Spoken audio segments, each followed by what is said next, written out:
Ready? When you write, are you conscious of a Toni Morrison style?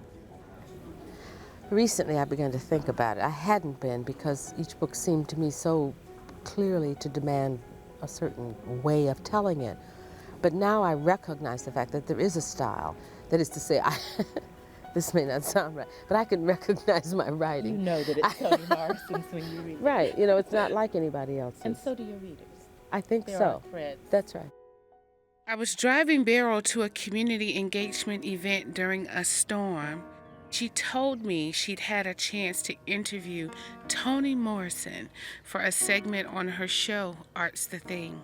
Toni Morrison? I was both excited and curious. With my eyes attentive to the road and my ears attuned to Beryl, I listened to her talk about the ETV archive. SCETV's archive is over 60 years old. It holds interviews from beloved South Carolinians and folks journeying through, news stories about milestone events in our state, and it showcases the creativity of South Carolinians. The archive has moved from our original location on Millwood Avenue in Columbia, South Carolina, to our current home on George Rogers Boulevard, with several stops in between. This left some media artifacts vulnerable.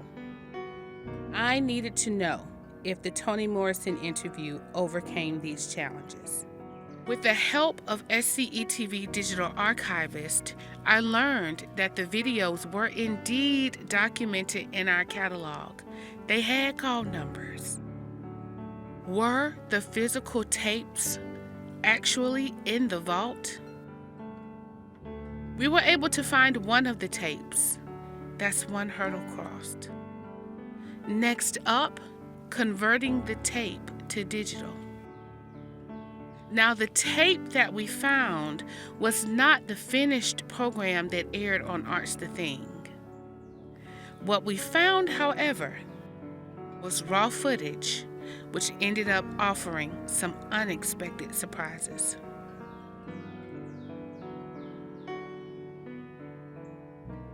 I knew I couldn't keep this to myself.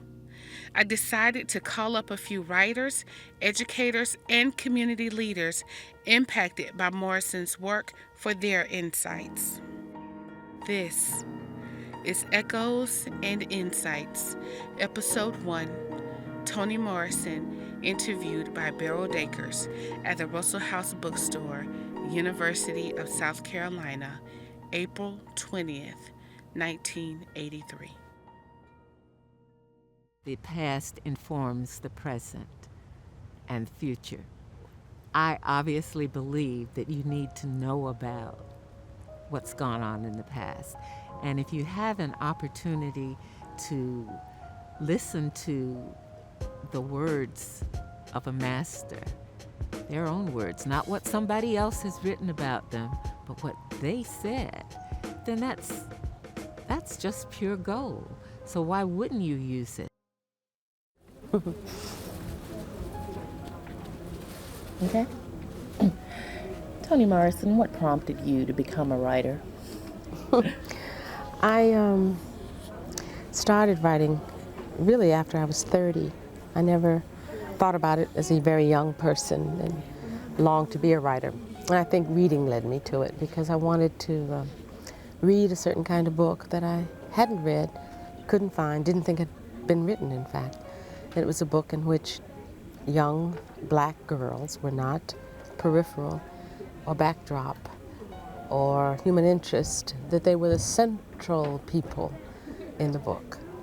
So I began to toy with the story and then make it into a book like that. And I really do think that one of the reasons I did it was because I wanted to read it when I got finished with it. To listen to her on this soil talk about her work, I don't know, I thought it was incredibly precious. It was a lost jewel.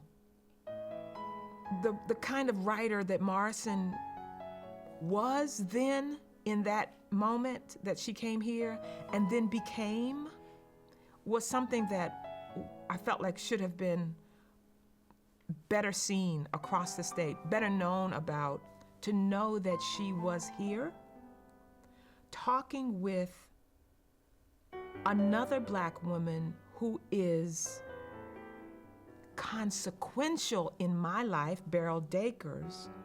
I grew up watching Beryl for all kind of streams as a Black woman journalist. I began my broadcast career in commercial radio and television, and I had done that for several years. The last year, I had the opportunity to delve into doing documentaries, and I discovered that I really had a passion for long-form programming. So when the opportunity arose that allowed me to go to South Carolina ETV, then I thought, this is a new challenge, but one that will allow me to better explore things that I'm interested in and to bring a fuller picture to the fore.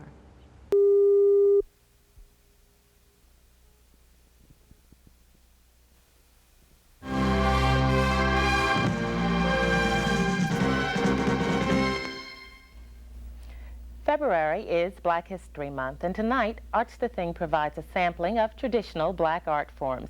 One of the oldest art forms is the traditional art of storytelling, and two persons who have done much to preserve it are the dynamic acting duo Ossie Davis and his wife Ruby Dee. We talked with them briefly during a recent visit to the University of South Carolina, where they were guests of the Afro-American Student Association. Arts the Thing was the first statewide arts-oriented program, and it wasn't just visual arts, it was performing arts and musical arts and writers and folks of every possible artistic discipline. Toni Morrison was in town to speak at the University of South Carolina. Okay, this is Toni Morrison, y'all, from New York. She wrote Tar Baby, and she's going to read to us from a chapter called Going Back to ELO, I guess. Yeah. All right. Okay. This is a town, Jadine shouted. It looks like a block, a city block in Queens. Hush up, he said, squeezing her waist. This is not only a town, it's a county seat. We call it the city. We learned that she was going to be doing a book signing. I was delving mostly into arts and humanities programming at the time, and certainly if an artist of that stature was going to be in town, I was going to attempt to do the interview, so that was a no-brainer. What I remember is the excitement of being able to interview someone like Toni Morrison. I mean, I'm a product of the movement, as it were. And so writers and poets were very integral parts of the movement. So we were familiar with the works. And knowing that Toni Morrison was coming to Columbia and we had the opportunity to sit down with her one-on-one, I mean, that was just a privilege. You ready? Okay. Slate, interview with Toni Morrison, writer. Lady, don't start talking. Random House editor. So the first thing that came to mind is, man, this just looks like two sisters, two Black women that are just about to have a meaningful connection. So I appreciated seeing the humanness of both of them before the cameras were rolling. One of the things that resonated with me about that conversation is before they even start, Ms. Dakers is saying to someone off camera, do you think we should say something to the people, whoever they were off camera in the bookstore or library, if they could keep it down a little? And that resonated with me, and it reminded me of my own experience here in South Carolina as a Black woman. I mean, like...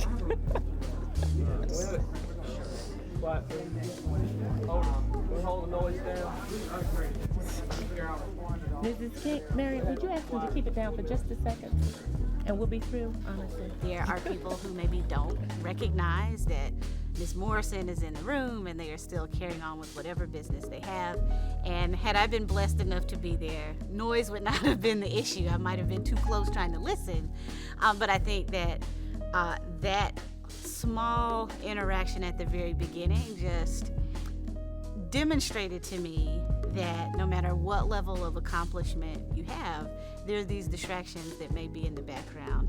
And I thought the way that they handled that conversation by continuing, even with some of the background noise and all of that, was beautiful to see.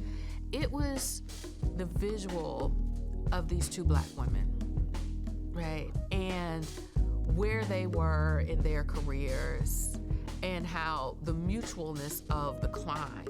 The media professional who's providing space for the writer to be known, to be heard, to get the word out about, her work and everything. But at the same time, and then you have the writer who's saying yes to the interview and giving the journalist an opportunity to expand her portfolio. And so it's like you're feeding each other and supporting each other. And you have this moment in time of these two women who have more career to have and everything. But at that time, they're walking together in their own realms, just building and climbing. And just the togetherness, the connectivity of that, I think is really powerful because we experience it all the time. We're experiencing it right now. The poise of both of them that remind me so much of what happens internally for me when I am having conversations or doing interviews. So I saw a bit of myself, and so I think there was a moment of just kind of like validation that I'm on the right track as well. It's all about New Orleans at the turn of the century. It's exciting. Do you think it's that easy to transfer from one medium to the other? No, I had a rough time with the actual drummer. You have to keep talking to Oh, I had a lot of, I'm talking. Okay. I had a lot of trouble with the form of the play. This interview with Ms. Dakers channeled thoughts about not who I was, but who I am and who I want to be. When I met her, I was able to meet Ms. Dakers, and immediately I told her about how much I admired just the poise and air of distinction, and there was immediate sense of reverence that I felt in seeing her and Toni Morrison share that space, and even coming, I don't know if this was intentional, but coming in coordinated outfits. When I got up to get dressed that morning, I'm not very much of a fashion mogul, so I typically would wear a suit, but I needed to perk it up some. And the royal blue blouse just seemed to be something that sort of suggested, I'm interviewing royalty. This is special. And so imagine my surprise when she arrives and I find out she is attired in a blouse almost identical in color. So we sort of laughed about it, and I said, well, I see you got the fashion memo today. And she said, yes, you did too. And that got us off on a good foot because we realized that in some distant universe, our spirits were already aligned. It was an interview of love, of each other, of sisterhood. That's what I first thought of when I saw them sitting together. Two sisters having a conversation about us. When you write about Black experiences, but your books, for some reason, have found a lot of acclaim with general audiences, with white audiences in particular. A lot of Black writers have not been able to do that. What accounts for your success in this area? Oh, well, I don't know. I mean, I think with my own work, I try very hard to fully realize the specific, the exclusively Black, the exclusively personal recollection converted into art. And the more you hone in on the differences, the more likely it is that it transcends its parochial, regional, or ethnic limitations and becomes universal. It's when you try to write the universal novel that it sort of is watery or fades away and doesn't appeal to anybody. But more important than that, if the address, the person to whom you are speaking, is inward, It has an authenticity and a sound that not only do the people who share your background, but the people outside of it recognize the authenticity. If you read a Russian novel, he's not writing for Americans. He's writing for something very peculiar, and it was something, that's the drama, that's the peculiarity. If you go around it the other way around, as there were many books written in the Harlem Renaissance and earlier, very good, by very powerful writers, but they were addressing their remarks to, not to black people, but to a larger audience. It doesn't mean they weren't successful. It just means that they missed a certain kind of audience, which would be somebody like me. I go back to authenticity because I think that that's a foundational spirit with Morrison's work too, right? That in the books that I write, I'm going to be authentic in my representation of Black ways of being and thinking and moving and speaking. Two words that come to my mind when I think about Toni Morrison's work and even some of the footage I've seen about her: authenticity and the celebration of diversity. So in that authenticity, I think when you show up in a space without code switching, without changing who you are, being consistently who you were made to be in this world, not negating the importance of evolution, right? And developing yourself, but still showing up as your full self. No longer can we leave pieces of ourselves in the car at the house, right? Showing up with all your flaws and still being committed to connections with people.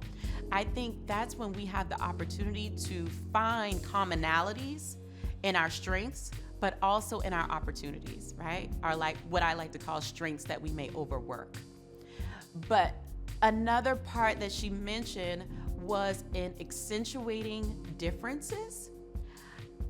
We've grown up in a world where all lives matter, and let's focus more on how we're the same. We're a melting pot of America. I challenge that and say, no, we're gumbo. I like mine thick and chunky. I want you to come with all your bits and pieces, right? I want to know about your nuances. I want to know what makes you different. I don't want to create a monolithic community or world where we are just stuck on what we see in each other that's alike, because that's not rich. That's not how we grow. That's not how we evolve. And so when we take our time, according to Toni Morrison, when we take the time to focus on the differences, to talk about those nuances, we have the opportunity to make and create authentic stories of connection, right? Because then you learn something about someone that you may not have ever known, and that's where authenticity starts. Otherwise, I'm just replicating another me, and we don't need any more me's because I got me. I need to see you, and I need to know how this puzzle fits so that we can do some great and powerful things together.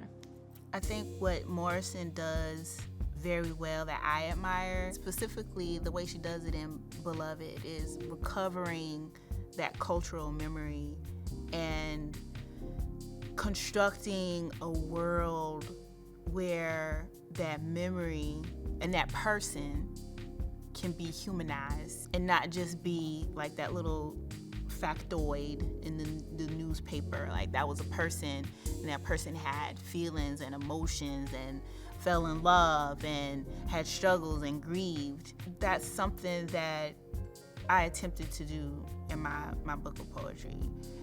Because for me, it's the memories, not just my personal memories, but historical memories and cultural memories that are, they're part of who we are. The creative use of language and just the way that Black people have with words and expression, in some ways, even as you're writing other kinds of things, that there's a little bit of that flavor in it, in the way that they're writing, and the way that the characters are expressing and talking amongst each other and everything, that becomes recognizable to you, and so in the way that writers like Morrison were writing, I saw my family's creative prose and ways with words as well. I wanted very much to record the world that I believed I saw and Black people saw. I wanted to record the way we spoke to one another. The way my grandmother spoke was absolutely magical. The way my mother talked, the way my father talked, where they pulled their metaphors from, how they put those words together. It was memorable what they said. Those people had a language that was incredible. And it just seemed to me that black people that I knew relished it. Plus they always sounded to me like poetry. It was the natural language of everyday people that all my life had overwhelmed me. And it just seemed to me that almost nobody else spoke with quite that authority and that power and the images and the metaphors that they used that you could actually see. The way she used metaphors, the way she used various tempos, the way she used different points of view in her writing. I think there's so much to learn from her. There may be the additional problem of identification, only because sometimes people say, I don't know anybody like that, you know. It's like teaching Beowulf. I refuse to accept all of those excuses. I read Beowulf. The book of Job.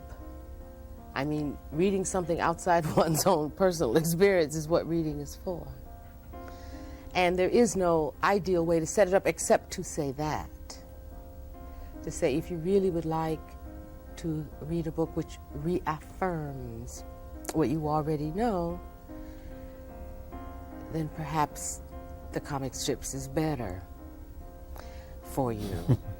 If you are at all interested in the possibility of imagining not only the differences, but the ways in which human beings are like one another. There is no color to loneliness and love and death and sorrow and jealousy and so on.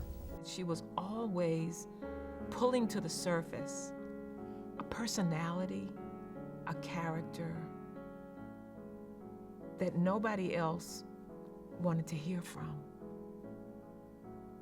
Full stop. Go to any of her books. The discarded person, the discarded black girl, the ignored, the never listened to, pulled front and center, given language, given dreams, given hurt, given imagination, made into a full human being. That is the legacy of Toni Morrison. And it stands to this day, and will always stand, because those of us who were looking for ourselves found ourselves in her books. I could see myself, you know, as the little girl who not necessarily wanted blonde hair and blue eyes. I don't think that was in the forefront of my mind. I don't think I was saying to myself, I want blonde hair and blue eyes. But in some of the actions I would display would show that maybe I did want blonde hair and blue eyes, right? To fit in with my white peers. I grew up as an Army brat, so at this particular time in my life, when I was a young little girl, I was in Oklahoma. It was a lot of Native Americans and a lot of white people, and I wanted to fit in, and I wanted to play with my friends and fit in, and I would gravitate towards white dolls. And I'll never forget my mother when we went into a store, a toy store, and she said, this is a beautiful doll, and the doll looked like me. I didn't want that doll. I wanted the one with blonde hair and blue eyes. The idea of what beauty is and how do we define and establish our own personal beauty. I can't have that conversation without talking about Pecola. That is a topic that presents itself so often as an adolescent, and in my work with teenagers, just students trying to define who they are and define their beauty. That particular text, it sheds light on what we value and how we place value on how others perceive us, right? And so with teenage girls, a lot of times they're in search of validation. And when you're desperate for validation, you'll take it from anywhere, whether it's accurate or not. The most rewarding part of being connected and introduced to Toni Morrison's work. I was in Upward Bound at Payne College when I was told to read these books. And I remember I was nervous to be reading the way the text was written. That was the first. But then the second thing is I felt at home. I felt at home in my identity. I felt at home in my body. But it also was very counter to the cultural or societal, like my socialization that I was currently in the middle of. So being a dark-skinned girl, right? Being a dark-skinned girl, even within my own community, was not a pleasant experience growing up in the 70s and 80s. And so while one part of me felt validated that, right, that I could see myself in her work, the other part reminded me of my own internal, I wish I was lighter. I wish I was, right? All of the I wish. And I think the combination of that with just life and maturing and being around other people who have helped me to see the beauty in myself helps me stand here today as a very different person. But absolutely, as a dark-skinned brown girl growing up, all of the language, all of the words about being too dark, I mean, I got a forehead for the gods, right? And I see it today and I honor it today, but I wasn't always able to do that. I was very self-conscious about it because it was always called out as a negative thing. What's coming to my mind right now is how many of us Black girls that were little and going through what Pecola went through still struggle with that into our adult years. And the way we show up in meetings, the way we show up in professional spaces, the way we show up in our families is still some of the scarring from that. Part of what came at Morrison was, you can't say that. Don't show that right now. I mean, don't talk about we talk about that privately. We don't talk about that in mixed company. And baby, Morrison had mixed company. The highest of the high, right? So there she was, revealing, if you will, our deepest secrets about each other. The great intimacies that we would only reveal when we're playing spades, when we're in the church basement after church whispering to each other. That's Morrison. She was writing for us, but this is not a Black planet. And so when other people listened in and heard those things, I, to this day, always wanted to tell her, it's all right. 1980s, it was a very big era for Black women writers. You know, it was an era where there were many people that were angry because they were like, these Black women are throwing out their dirty laundry, you know, and it was okay. It was okay. It wasn't dirty laundry. It was just some viewpoints, some opinions, some feelings, some creativity that had not come out in so many of these Black male writers in their books. And so these Black women were flying. You had Ntozake Shange, you had Alice Walker, you know, and then Terry McMillan. You know, you had all these sisters coming out with these books, and some of these books were making them angry.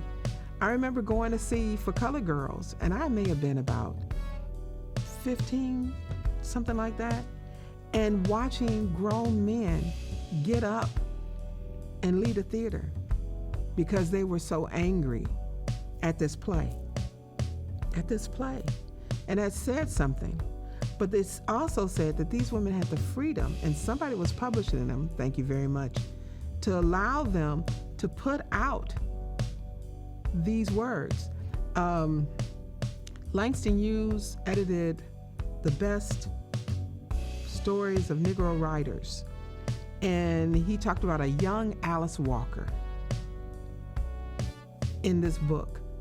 And it was amazing that he recognized Alice Walker. But you had these women writers, these black women writers, who were powerful with their words, and they were hitting, and they were smacking, and they were slapping, but they were loving. So what I take from Toni Morrison's work, and I embarked on this journey of reading all of Toni Morrison's work this year in 2023, was the importance of demonstrating that black girls are not a monolith. So one of the things that comes out in the interview from ETV, and then also in many of her other works, is that we are different, we are special, we are unique, no matter what our experiences have been in life. We are not a monolith. We don't all think the same, talk the same, care about the same things. And for me, seeing that as a young girl, as a young woman, now as a wife and a mother and a professional, has been incredibly important, because I think oftentimes we get put into these boxes, right? There are these tropes around black women that pervade even in 2023. What she does so masterfully to me is demonstrate the varied human experience of black women. Someone like Morrison comes along from Ohio who I think embraces the fact that she's going to often set her tales in places where they are sort of middle spaces. That says something not just about her experience, but about what she wants us to see. And I think she wants us to see the ways that we are connected no matter where we are. The way that she brings you into the conversation through the landscape, through the nature of things, right? Brings you in to want to be there in the middle of it, though it's the worst place to be. Should a writer then write about or out of his or her own experience? Or imagination. He doesn't have to do any of that. I live a very uneventful life in every way. And your characters lead just the opposite. Oh yes, that's where all the excitement is, you know. But you have to be able to imagine it. You don't have to experience it in a literal sense, but to experience it in an imaginative sense too. Think it up, sustain it, surrender yourself to it, and live with those people under those circumstances for a while. And in that sense, yes, you feel as though you're writing out of their experience is revealed to you via your own imagination and invention. And for me, it's much more telling and much more exciting than a real adventure, or I mean, that I have had. My own experiences are nothing as interesting as the ones I invent. We have the opportunity to expand our imagination and take it to another place. We also have to appreciate and know who our ancestors are and how sometimes they come back.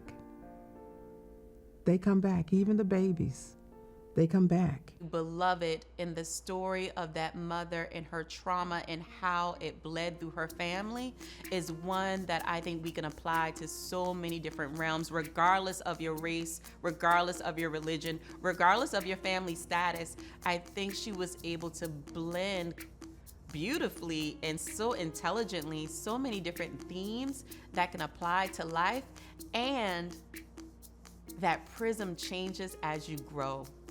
And so it's important when you find text like that, leave it on your bookshelf.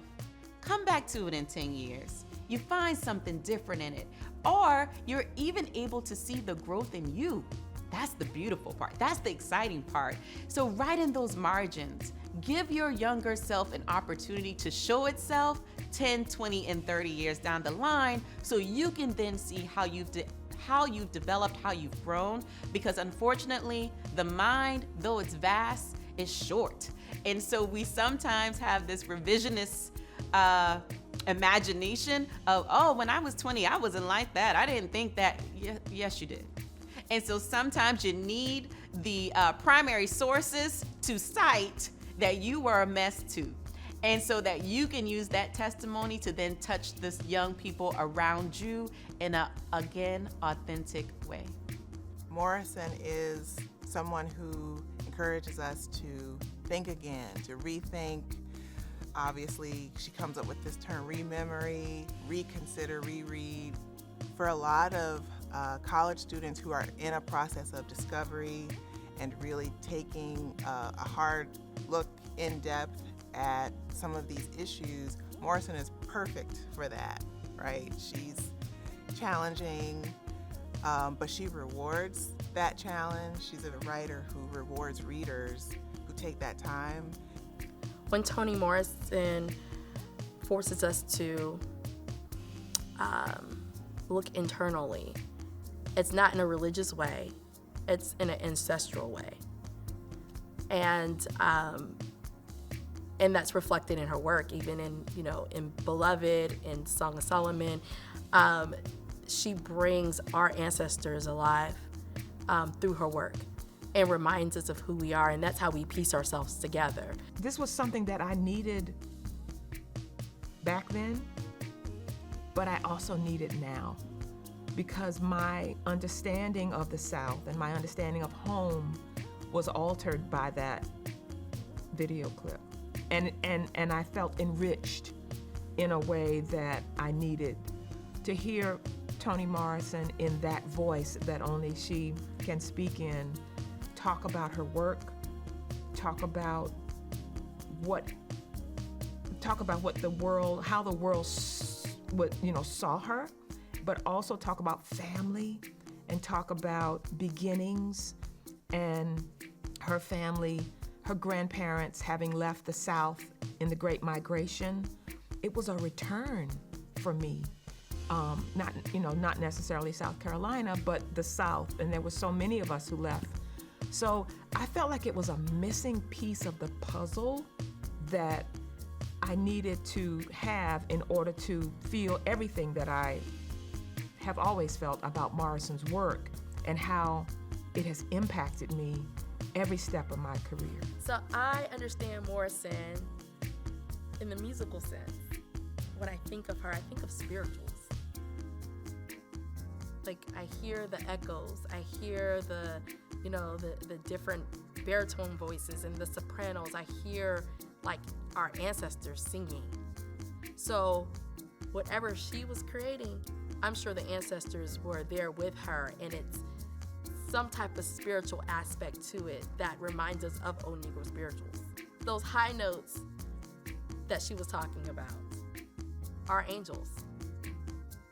Yeah, they're angels. And she doesn't talk about it in an autobiographical way, but that mother of hers comes through every other mother she fictionalized. I know that. And I believe that, And so I just feel like she ended up probably writing about 30 Black mothers, but it all came from the source.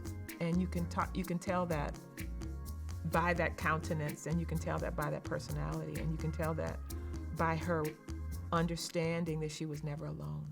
I've got to ask you, how did you feel seeing yourself as the cover of Newsweek magazine? Is that the ultimate recognition? Well, there's fame and then there's status. I liked the idea very much.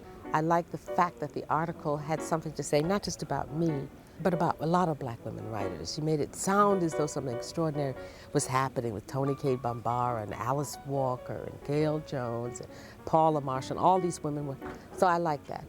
The cover, however, was important to me because on the day that I got the proof, my mother was in town and she didn't know that they were going to do that because we never knew that it was going to really be on the cover. Sometimes they say that and it never happens because breaking news takes precedence. So my mother was there and I was able to hand her this proof of myself with Newsweek at the top and absolutely overwhelm her, so that when I remember that moment, I always remember her face when she saw it. That's how it felt. It felt good because my mother was looking at it. I related in the interview of the moment of being able to show her mother, look at what I have been able to do, because in my own life and in my own career, I've had those same moments. When I'm on NBC, I'm like, Mom, look. When I got nominated for a BET Her Award. It's like, Mom, look. And so the question that went through my mind when I was watching the interview was, I wonder what was underneath hers. I am now a mother of a daughter, so I need to say that. I have a 21-year-old daughter now, and my mother and I are now friends. And that hasn't always been the case, but what my mother has always been is she's always been super supportive, even when she gave me the hardest time. The hardest times that we have had to go to counseling to repair and talk about. But now in my maturation, I'm like, you were just being my guardrail, and for that I'm grateful. I so appreciated, her honoring her mom, and in that way. And it doesn't take away from the fact that you're still tickled and just proud of getting this, this cover of a major magazine, but you never lose sight of the people that it really, really in your heart matters too. And I do think we see that, and people joke all the time about like sports. Athletes and how, first thing they're like thanking their mom, you know what I'm saying? Like that's the first person. But that becomes, that's the reality, that we come from these whole histories of people that have, if not done anything or been able to give us anything but belief in us.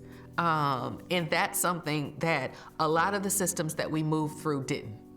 If I think about both beloved and home, a couple of things stick out to me. One is the importance of elders in our healthcare system. Like, I remember we would get sick, we would call my grandmother first because she had some home remedy or some suggestion that worked just as well, if not better, than some of the things we would get from doctors.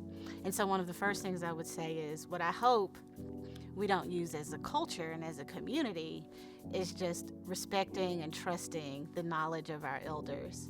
For me, sitting here today as a mother, as a person who was exposed to Toni Morrison's work at a very early age by parents who were definitely very sensitive to making sure I understood the world, the concept of banning books as a parent, like, I don't necessarily subscribe to those same beliefs, right? But as a parent, what I do recognize is that there are some topics that are very challenging. Adults don't always like to have hard conversations with themselves, let alone with children. So on the one hand, what I will say is that I empathize with adults who are challenged by hard conversations. On the other hand, it is easy to not be empathetic when these are not your lived experiences. And what I think here in South Carolina and in our country and frankly in our world, we benefit from having empathy for other people, but it is challenging. We challenge our assumptions, we challenge our comfort, and who doesn't want to be comfortable? And so it is hard, I think, for me sitting here as a person who has dealt with misogyny, with racism, with some of the topics that come up in the Bluest Eye. It is challenging for me to not be seen. What I would anticipate from people who feel strongly that certain books should be banned, I can understand maybe why they don't want to see me. Or they don't want to see some of those ugly parts of our nation's history, of our country's history. And I heard Toni Morrison say this in an interview, I don't know, it's been years now, that people have a right to ban books in their homes, but what they don't have the right to do is ban books nationally, to ban books in other people's homes. And I wish we could get to a point where no matter what our personal beliefs are in our homes, we don't want to impute our lived experiences onto the lives of others, because we're all different. We all have different experiences, and my experience doesn't have to be your experience, and that to me is what makes our world beautiful, but it also is the thing that makes it challenging. And we live in a world where some people don't want to be challenged. Whether it's Morrison or hip-hop culture, not all of everything they've created is controversial. So that's one, right? There's a lot of things in Morrison that can be shared and taught that isn't controversial.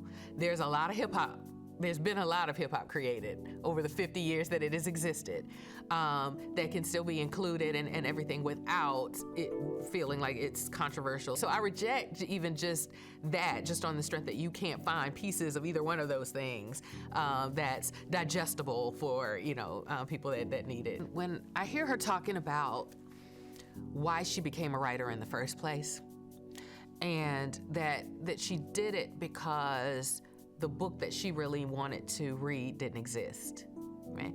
I think when you look at the creation of hip hop culture, that is exactly the spirit and foundation of how it was created.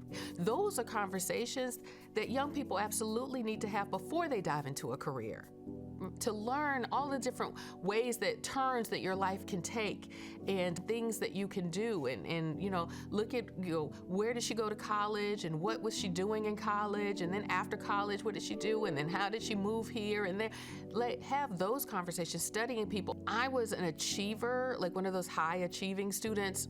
Learning people's life stories, biographies were also a big thing for me. Because it becomes this narrative like you want to be successful, but then I wanted to learn the stories of other people who are successful. What did they do and how did they live? And you know what I'm saying? Just what turns did their life take? That's a whole other thing. And again, don't often hear or talk about it in school. Trusting what is inside you is the first order of business. And so many times somebody giving a child or a young person permission.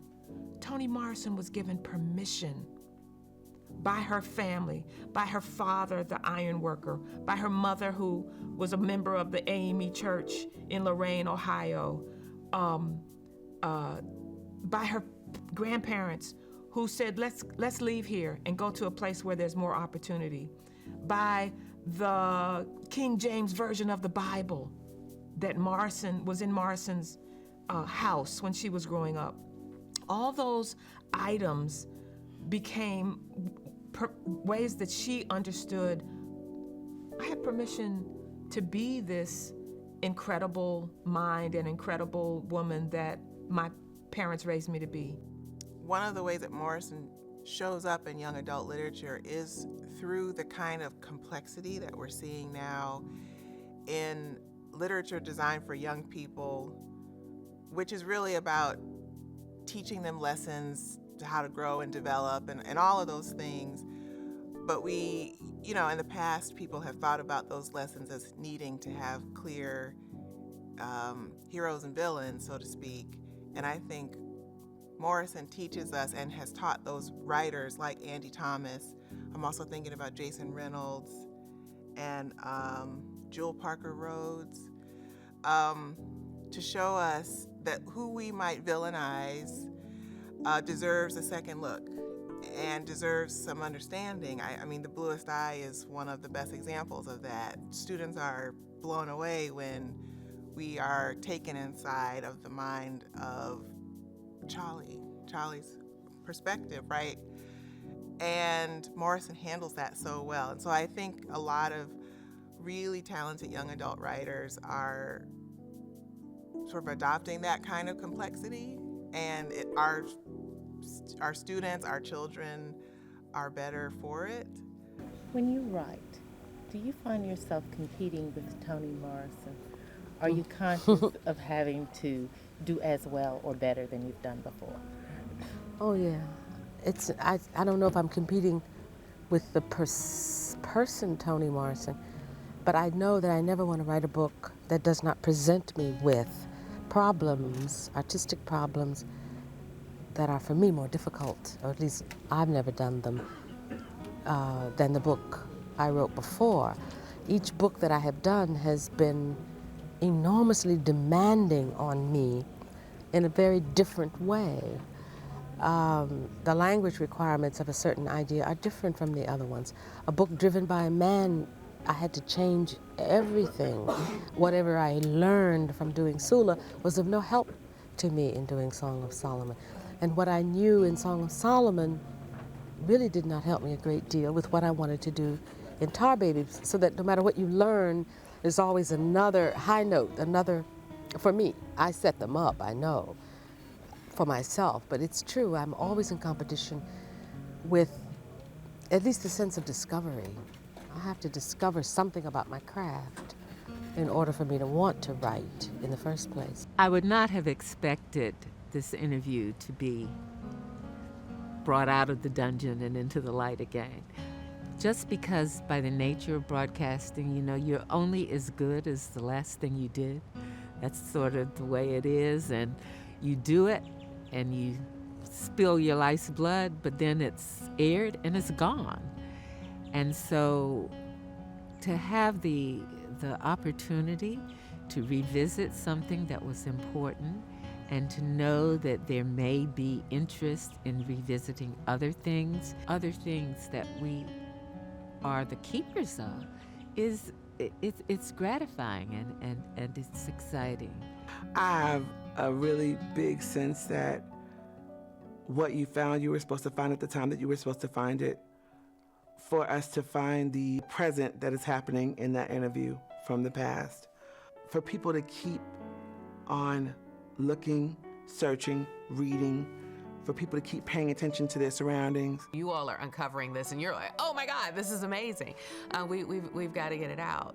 So, you know, and I think that's the work of a lot of cultural education is helping people to understand and value the audacity in what we see as ordinary, the importance in the everyday life, the lived experience, the pictures, family pic photos that we think only matter to us, how years later they can become absolute gold mines to other people because we never know where our lives go and who we become. And even if it's valuable just for the people in our own families, the generations that come later, how they scour those old black and whites and everything that we might take for granted, but they're really important.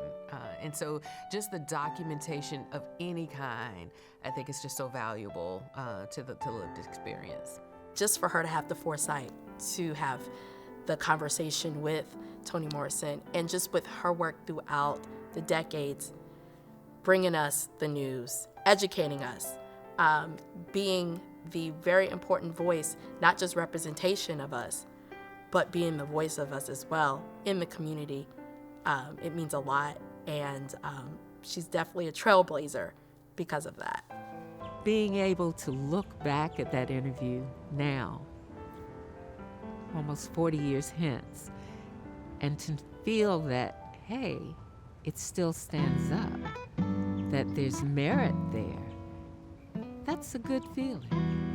That's a really good feeling. Whatever the venture, we wish you well. And thank you, Toni Morrison. SCETV's Vault is a gold mine of voices, experiences, and promise. What voice or voices will echo from the archive next?